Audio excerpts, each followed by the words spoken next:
The first thing you notice is the silence. Not the kind that feels peaceful, but the heavy, blistering stillness of something suffering too long in the open. August in Arizona does that. The wind doesn't move. Even the cicadas seem to have given up. And then you see him, tethered by a length of frayed rope to a rusted metal pole, standing on cracked dirt, swaying slightly like he might collapse but can't afford to. His ribs are showing more bone than dog, his fur patchy, flies drinking from the corners of his eyes, tongue lolling dry from a mouth that forgot what water feels like. He doesn't bark. He doesn't growl. He just watches. Still. Too still. You'd think it would be a relief to be found, but his eyes say otherwise. They say he stopped believing anyone would come. And that maybe, even if they did, it was already too late. The heat wraps around your throat as you kneel. The smell of infection and ammonia curls into your nose. A plastic bowl, upside, down and bone dry, sits near the pole. The sun reflects off it like a cruel joke. Your hand trembles as it reaches toward him. He flinches. And something inside you breaks open. The world doesn't make sound in places like that. Not real sound. Not the kind that moves. It only echoes. The rustle of dry weeds breaking under your boots. The buzz of one tired fly orbiting your ear. The distant hum of a generator from a looks abandoned but probably isn't. Somewhere, a car door slams, but it feels far away, like it's happening on another planet. I didn't come to find anything. I was cutting through the back lots behind an industrial complex, trying to avoid the traffic on the main road. It was too hot to be patient that day. One of those August afternoons where the sun seems angry, where the light is so white it turns everything to grayscale. You could smell heat in the air, burnt oil, parched weeds, asphalt just about to melt. I almost missed him. Just a blur in the corner of my eye. A shape that didn't fit the landscape. At first I thought it was a statue. Or worse, a body. He was so still. The pole he was tied to looked like an old satellite mount, half rusted, hammered into the hard, packed dirt. The rope was sun, bleached and wrapped 3 times around his neck before tying off near his front leg. No room to move. No shade to hide in. Just open sky above and ground hot enough to blister. He saw me. Didn't bark. Didn't even lift his head. Just looked. And I looked back. Something about his eyes didn't make sense. One brown.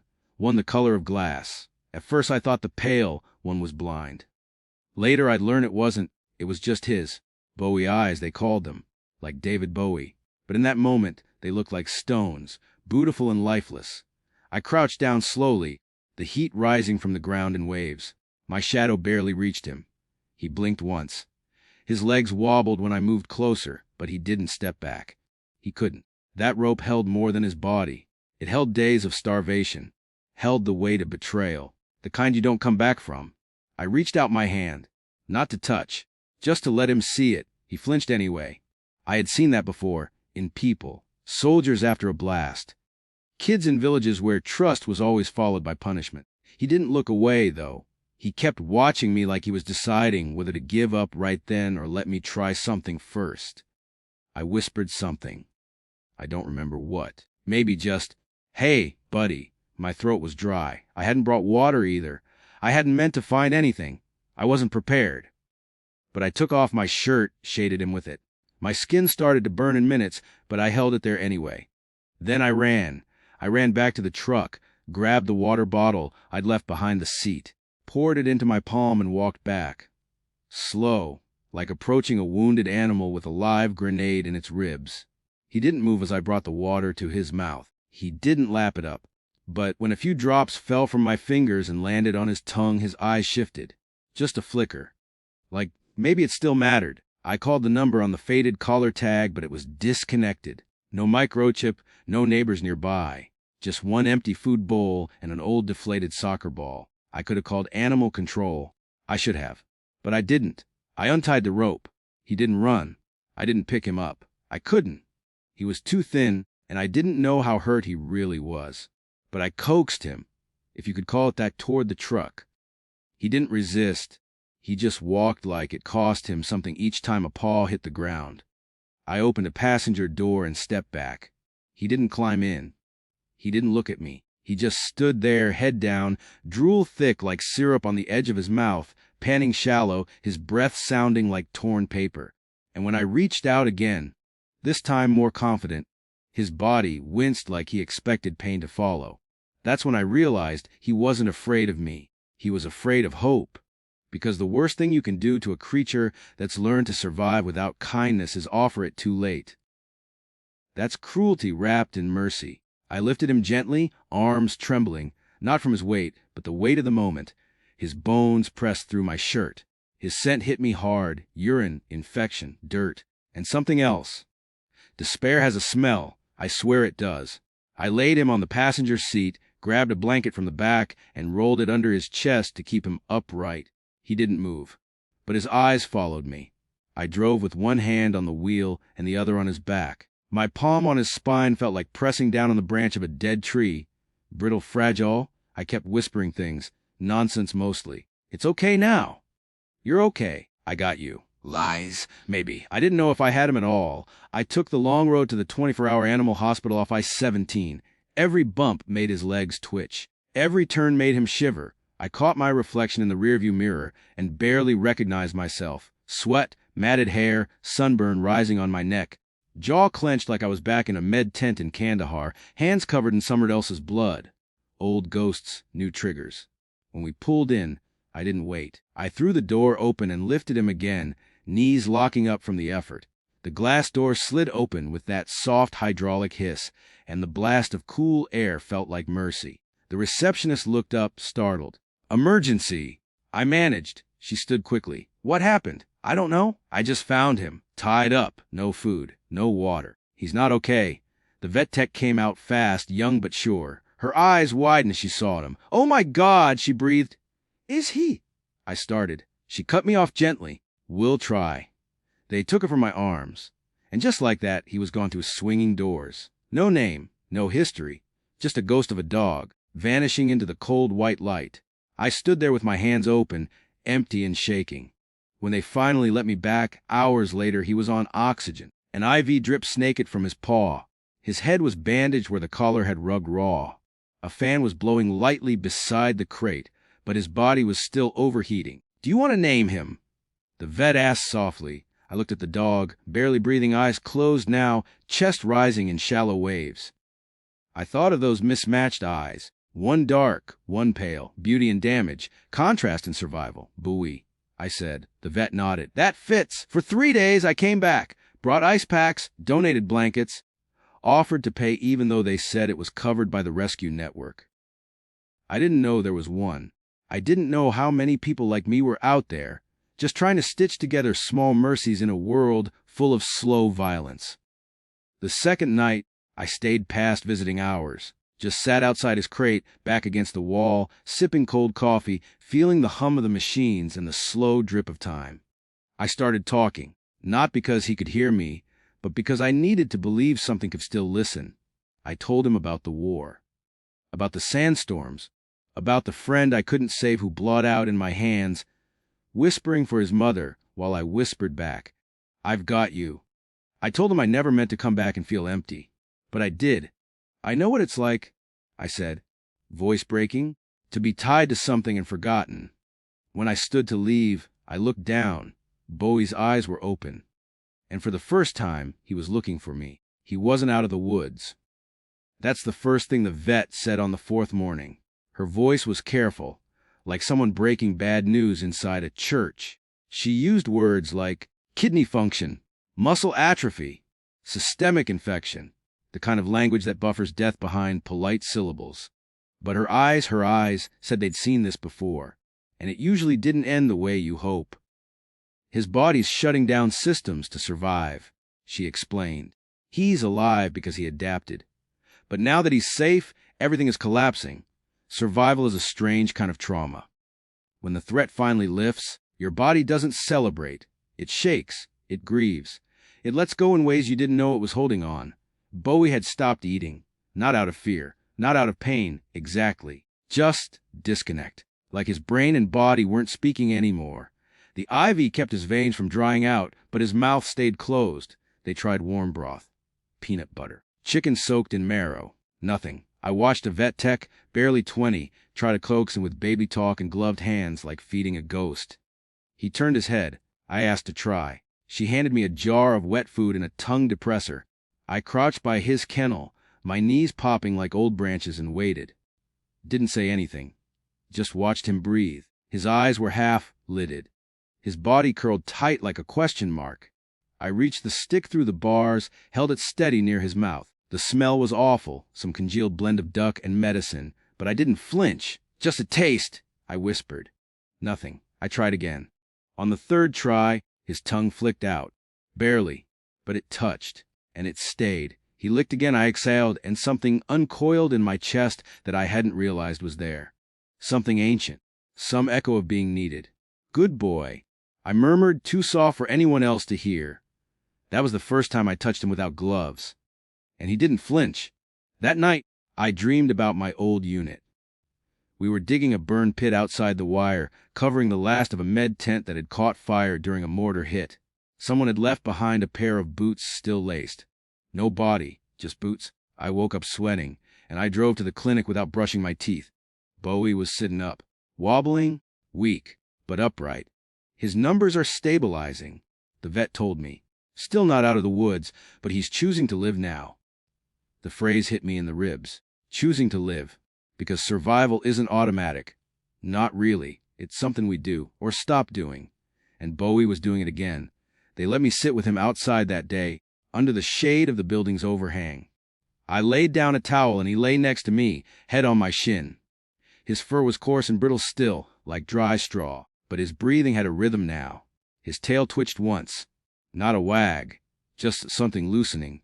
I told him about my first night back in the States. How the silence of my apartment had been louder than the artillery. How the fridge buzz made me think of drones.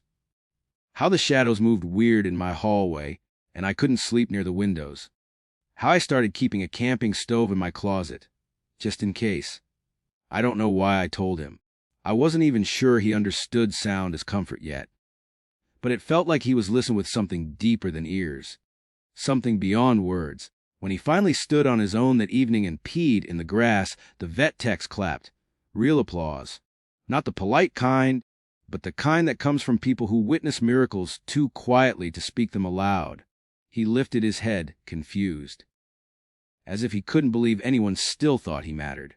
I looked down at him, scratched gently behind his ear, just once, and whispered, "You're coming home with me." He didn't react. But when I walked away, he tried to follow, and stumbled into my boot like a child learning how to walk. Later that night, after they signed the papers and gave me his medications, I carried him to the truck again. He didn't resist this time. He looked at me like, maybe, just maybe, I wasn't part of the hurt. It was past midnight by the time we reached my house. Small, quiet, just outside Flagstaff, tucked in near the woods. I kept it simple. I didn't turn on all the lights. I didn't talk much. I didn't guide him around or force anything. I just opened the door and let him decide. He stood on the threshold for a long moment, then walked inside. His paws clicked on the wood floor. His legs trembled. He sniffed each corner like it was a trap. When he reached the old rug in the living room, he sat down. Not curled, not collapsed, sat, and looked at me. Not like I was a stranger, but like I was a question he wasn't afraid to ask anymore. I slept on the floor next to him that night. And for the first time in years, I didn't dream of fire. There's no ceremony when a broken dog begins to heal. No violins. No dramatic change overnight. Healing doesn't knock on the door and announce itself. It leaks in, slowly. Quiet as breath. The first morning, Bowie didn't eat. He stood in the doorway of the kitchen, watching me scoop food into his bowl like I was performing a magic trick he didn't believe in. I knelt next to the bowl and stayed there, unmoving, as the smell of chicken and rice filled the room. Nothing. I didn't coax. Didn't, just waited. Minutes passed. I could hear the clock ticking in the hallway. I leaned back against the cabinet. Bowie inched forward, one paw then another, his head lowered, his nose twitched. Then, finally he ate. Just a few bites. Just enough to say, maybe I'm not going to die today. We didn't speak much, him and me. I talked sure little things, compliments, descriptions of the weather, memories I didn't mean to say aloud. But he said more in silence than words ever could. The way he'd freeze at the sound of the washing machine. The way he refused to go through doorways unless I went first. The way he circled the perimeter of the backyard, nose low, body tense, like he was mapping escape routes. Survival habits don't leave easily. The first time he wagged his tail, I almost missed it. I was loading firewood near the back steps, back turned, when I heard the soft thump of it hitting the ground. When I turned, he stopped, ears pinned, eyes wide, like he'd been caught being too hopeful. "It's okay," I said, crouching low. "You can feel good." "That's allowed now." I swear he blinked like he understood. Bowie had scars, real ones and the kind you couldn't touch. His body was a map of neglect healed, over sores on his elbows, a small burned scar behind his left ear, an old fracture in his hind leg that had set crooked. But it was the invisible ones that lingered. If I raised my voice, even just a little, even if I wasn't angry, he'd disappear behind the couch, shivering so hard I thought he might seize. I learned to move slower, speak softer, sit lower to the ground. He learned I wasn't going to hit him, or tie him up, or vanish when he closed his eyes. He slept on the floor by the door for weeks. Even though I bought him a memory foam dog bed and placed it next to mine, he'd sit on it during the day, but when night came, he curled up beside the exit like he needed to be ready to run. I didn't try to stop him, I just left the door unlocked. Some nights, I'd find myself watching him breathe, shallow but even, twitching slightly in dreams I hoped were better than the life he remembered. And sometimes, when I couldn't sleep, I'd talk, not to him exactly, more to the space between us, about the men I couldn't save, the times I did CPR with blood in my teeth, the way coming home felt like being dropped in a country where no one spoke your language anymore.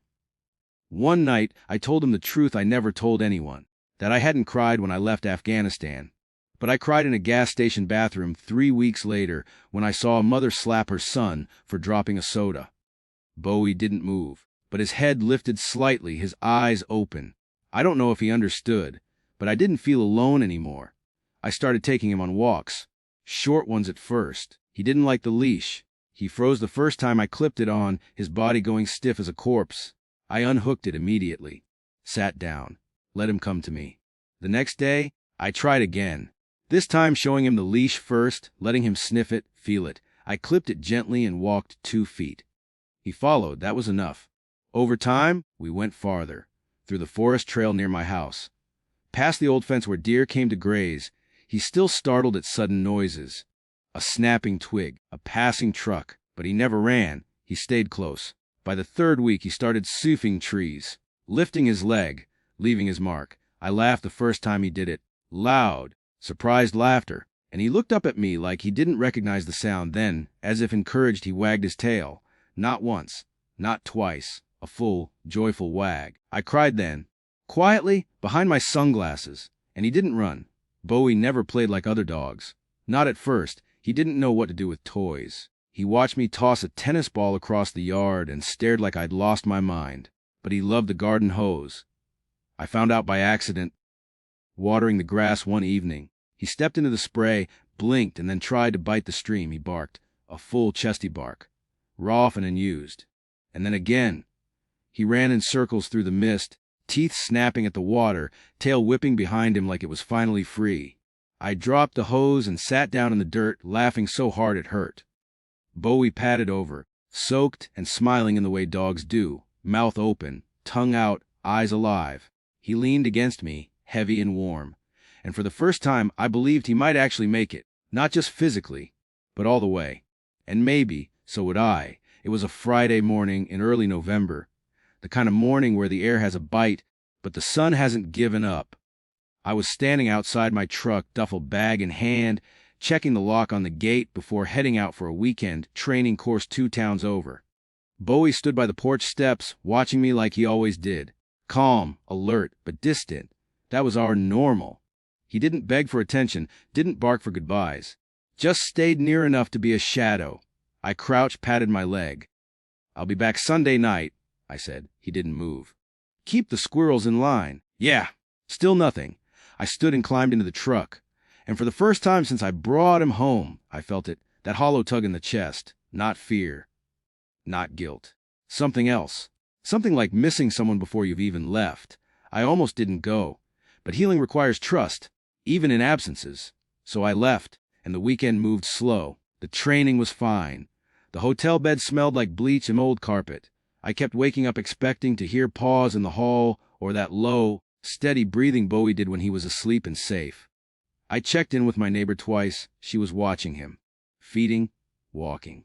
Said he was quiet, ate well. Slept near the door, just like always. But on the drive home, something stirred in me. That nervous, almost childlike excitement. The kind I hadn't felt in years. Like I was racing back to something waiting for me, not just returning to a house.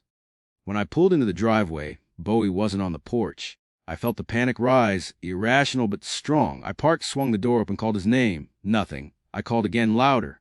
Bowie! Still no sound. Then, a click of nails on the wood floor, a low, throaty bark, and then he appeared. At the edge of a porch, he paused for half a second. Then he ran, full speed. No hesitation, no limp, no caution. He sprinted toward me like something finally broke loose in his chest, like every wall he'd ever built collapsed in one motion. His eyes were wide and bright, ears bouncing, tongue lolling, tail wagging in wild circles. He crashed into my legs and leaned his weight against me, hard, like he was trying to merge with my skin. And I dropped to my knees right there in the gravel, arms around his neck, burying my face in his fur. "You missed me," I whispered, and the words came out cracked and wet. And then, I don't know how else to say it, I wept. For the first time in over a decade, I wept without shame, without biting it back. I cried for Bowie, for myself, for all the days we didn't know each other, for all the days we didn't think we were going to make it. Bowie didn't pull away. He stayed pressed against me, tail still wagging. That night he slept on the bed, no coaxing, no invitation. He climbed up slow, turned in a circle, and lay down at my feet. I didn't move, didn't breathe for a second. Just watched him exhale, long and deep, like he was finally letting go of something. From then on, things weren't perfect. He still had his moments. Flinches when someone knocked on the door too loud, anxiety during thunderstorms. But the difference was he looked to me now, like I was his anchor, and maybe he was mine too. We developed rituals. Morning walks along the trail behind the house, where the trees bowed in over the path like old friends. Sunday drives to the park, where he finally learned to play fetch. Sort of. He'd chase the ball, but never bring it back. He preferred to lie in the grass, sun on his back, ball between his paws, like he was guarding a treasure. One evening, I took him back to Bass, where I first found him. Not out of cruelty, but because healing is also remembering, and remembering without reliving. We stood there side by side, looking at that rusted pole still stuck in the ground. The rope was gone, the bowl too. Just a scar in the earth, and the sun hanging low, softer now, like remember what it had done. Bowie sat. Then, slowly, he laid down. Not in fear, in peace. And I knelt beside him, hand resting on his shoulder. "Not here," I said. "Not anymore." He closed his eyes. And in that silence, I understood something I hadn't before. Rescue isn't a single moment. It's 100 moments. 1,000. A lifetime's worth of quiet, stubborn choosing to stay, to fight, to believe. Even when it's hard, especially when it's hard, Bowie didn't just survive. He returned. To the world, to himself, to me. And in doing so, he brought me back, too, not as I was, but as I could be. Someone softer, someone steady, someone still here. Now, years later, his muzzle is grayer, his steps slower. But when he runs, he still runs toward me. Every time. No hesitation. And when people ask me if I rescued him, I just smile and shake my head. No, I say. Rescued each other. And some nights, when the wind is quiet and the stars come out sharp and close over the Arizona sky, I watch him sleeping beside the fire and think. How close we came to never knowing this life. How easily we might have missed each other. And how lucky we are that we didn't. That I took a wrong turn that day. That he held on just long enough. That love, real, patient, scarred love, still found a way. Even tied to a pole in the heat. Even when it almost came too late. It's strange, the sound gravel makes when something runs full speed across it. Not sharp, not harsh, but soft, rhythmic, like a heartbeat. That's the sound Bowie made when he came toward me that day. His legs were longer now with strength, his body more filled out. Still lean, still scarred, but no longer skeletal. No longer surviving. Running. It wasn't just the speed. It was the way he carried himself. He wasn't flinching. He wasn't glancing over his shoulder. He wasn't expecting pain. He was just running toward me, like he'd been waiting his whole life to know someone was coming back. I didn't move at first. I just stood there, keys still in hand, duffel bag slung over my shoulder. My breath caught in my throat. I felt something primal crack open, the way a person splits, clean down the middle, when they realize they're loved by something that could have given up on them and didn't. He reached me and crashed into my legs like a wave. Not gentle. All in. His weight nearly knocked me off my feet. I dropped the bag and dropped with it, right down to my knees, arms around his neck. His fur smelled like earth and pine and dog shampoo. He pressed into me like he was trying to become part of my skin, like he wanted to disappear into the safety of me. I didn't speak at first. My throat burned with words I didn't know how to form, so I just held him, let the seconds pass, let the tears come. They weren't loud or dramatic, just soft, quiet, the kind that come from somewhere deep inside, the part of you that thought maybe you'd never get back. And he stayed. He didn't flinch, didn't tremble, just breathed with me, just was with me. I whispered his name once, just once, I swear, in that moment. He sighed, the deepest sigh I've ever heard from another living thing, like the last piece of fear in his chest had finally evaporated. We went inside together. I didn't leash him, didn't call him. He followed close at my heels, eyes never leaving me. When I dropped my bag at the door, he stood still for a second, looking around, tail gently swaying. Then, for the first time ever, he walked into the bedroom and climbed onto bed without waiting for me. He didn't curl at the edge, didn't sleep near the door. He laid right in the middle, stretched out, belly exposed to the air. That sacred, vulnerable position animals only take when they truly believe nothing bad will happen while they sleep. I didn't disturb him. I just stood at the door, watching the sun spill across his body through the open window, and thought we made it. The weeks after that day moved differently. Something shifted between us, something invisible but solid. He started greeting me at the door with a full body wag, tail sweeping the floor like a broom. He no longer froze when I reached for my coat or shoes. He no longer needed to know exactly where I was in the house at all times. He didn't have to monitor me for safety. He trusted. Not blindly, not instantly, but fully. There was one night, late December, snow falling quiet and heavy outside, when we sat by the fire. Bowie had a new blanket, and I had a cup of coffee going cold in my hands. A record played in the other room. Something slow, something old, something that made the silence warmer. Bowie was asleep, his head resting against my boot, his breathing slow and even. And for the first time I said it. I love you, boy. I didn't say it like people say it to pets. I said it the way someone says it when they know what love costs, when they know how close they came to never finding it at all.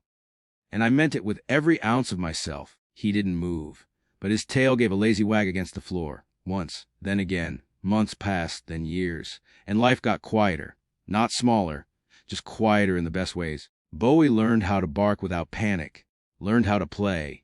He figured out how to open the back screen door with his nose. He chased squirrels with a kind of joyful indignation, more ceremony than hunt. I watched the weight return to his body. His coat thickened. His eyes grew clearer, his pace more confident. Sometimes I'd catch him standing in the yard, head tipped to the wind, just breathing it in, like he finally believed the world was his again. We kept our routines, our rituals. Mornings together on the porch, evening walks, a run through the forest when he had the energy. He never let me walk too far ahead. I never let him fall too far behind. And always, always he ran toward me, every single time. After a bath, after the vet, after hearing my voice from across the field. It never stopped. Not once. Even when the gray settled in around his muzzle like frost. Even when his legs stiffened in the mornings. Even when his eyes clouded slightly with age. He never stopped running toward me. And one day, I know, he won't be able to anymore. One day, his body will give in to the years, and he'll have to walk slowly, then not at all. But I also know this, he doesn't have to run anymore. He already made it. We both did. Sometimes, people still ask about him. What happened to that dog you rescued? Is he still with you? How's he doing?